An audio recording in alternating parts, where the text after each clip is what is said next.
Hello అండి అందరికీ welcome to my channel. ఈరోజు నేను వచ్చేసి కాకరాలు చేశానండి. ఎలా చేసుకోవాలో సింపుల్గా ఇంట్లో చూపిస్తున్నాను చూడండి. నేను ఒక పావు కిలో గోధుమ పిండి తీసుకున్నానండి. పావు కిలో గోధుమ పిండికి కప్పున్నర వస్తుంది ఇక్కడ. తర్వాత నేను ఒక పావు కప్పు శనగపిండి అయితే యాడ్ చేశానండి.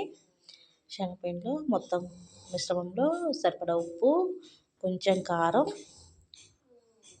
జీలకర్ర, ఒక హాఫ్ టీ స్పూన్ వాము, మీరు కావాలంటే పసుపు కూడా వేసుకోవచ్చండి. క్రిస్పీగా కావాలంటే పసుపు కూడా యాడ్ చేసుకోవచ్చు. నేను ఇక్కడ పసుపు యాడ్ చేయలేదు. ఒక 2 టేబుల్ స్పూన్లు ఆయిల్ వేసి పిండి మొత్తాన్ని ఇలా కలిసేలా కలుపుకుంటున్నాను చూడండి. తర్వాత పిండిలో వాటర్ పోసేసుకొని పిండిని ముద్దలాగా అయితే కలిపేసుకోవాలండి. ఇంట్లో ఏమీ లేనప్పుడు ఇవి స్నాక్స్ లాగైనా చేయొచ్చండి. ఇలా కొత్తగా చేయడం వల్ల పిల్లలు కూడా ఇష్టంగా తింటారు. ఇవి క్రిస్పీగా కావాలంటే మీరు పసుపు కూడా యాడ్ చేసుకోవచ్చు. నేను పసుపు యాడ్ చేయకుండా చేస్తున్నాను. ఇలా పిండి కలుపుకొని ఒక అరగంట పాటు పక్కన పెట్టుకున్న తర్వాత మళ్ళీ పిండి తీసుకొని ఇలా చిన్న చిన్న బాల్స్ అయితే తీసుకోవాలండి. ఇది చూడండి, నేను ఈ మ్యాట్ వచ్చేసి ఆన్లైన్లో తీసుకున్నాను మీషోలో.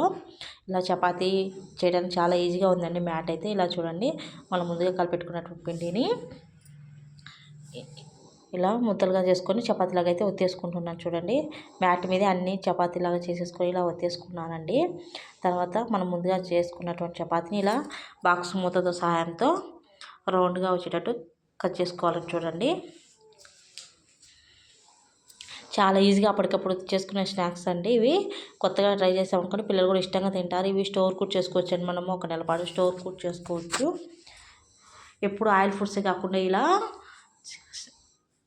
చపాతీ టైప్లో చేసి పెట్టామనుకోండి ఇష్టంగా తింటారు చూడండి. అన్నీ ఇలా బాక్స్ మూత సహాయంతో నేను ఇలా రౌండ్గా అయితే కట్ చేసి పెట్టుకున్న తర్వాత స్టవ్ మీద ప్యాన్ పెట్టి మనం ముందుగా రెడీ చేసుకున్నటువంటి కాకరాలను అయితే చపాతీలాగా కాల్చుకుంటున్నామండి. ఆయిల్ అప్లై చేసి చూడండి, చపాతీలాగా కాల్చుకొని ఒక ప్లేట్లోకి అయితే తీసి పెట్టుకోవాలి.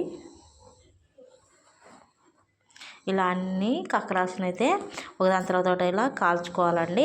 చూడండి, మీరు మెత్తగా కావాలనుకుంటే వేడి మీద ఒకదాని మీద ఒకటి వేసి వేడిగా ఉన్నప్పుడు ఇలా పెట్టినాం అనుకోండి దుద్దులా ఉంటే, లేదు క్రిస్పీగా కావాలంటే గట్టిగా కాల్చుకోవచ్చు. చూడండి, ఆయిల్ అప్లై చేసుకొని చపాతీలాగా కాల్చుకోవచ్చు. చూడండి, చాలా ఈజీగా అయిపోతుందండి ఈ స్నాక్ అనేది. మీరు కూడా తప్పకుండా ఇంట్లో ట్రై చేయండి. పిల్లలు ఇష్టంగా తింటారు. చాలా కొత్తగా ఉంటుంది. అప్పడాల సైజులో చాలా ఈజీగా సింపుల్గా చేసుకోవచ్చు అండి. పసుపు యాడ్ చేసుకున్నామనుకోండి ఇంకా క్రిస్పీగా ఉంటాయి. మీరు ఎలా కావాలనుకుంటే అలా చేసుకోవచ్చు. అఫ్కోర్స్ వీడియో మీకు నచ్చినట్టయితే లైక్ చేసి షేర్ చేసి మన ఛానల్ని సబ్స్క్రైబ్ అయితే చేయండి ఫ్రెండ్స్.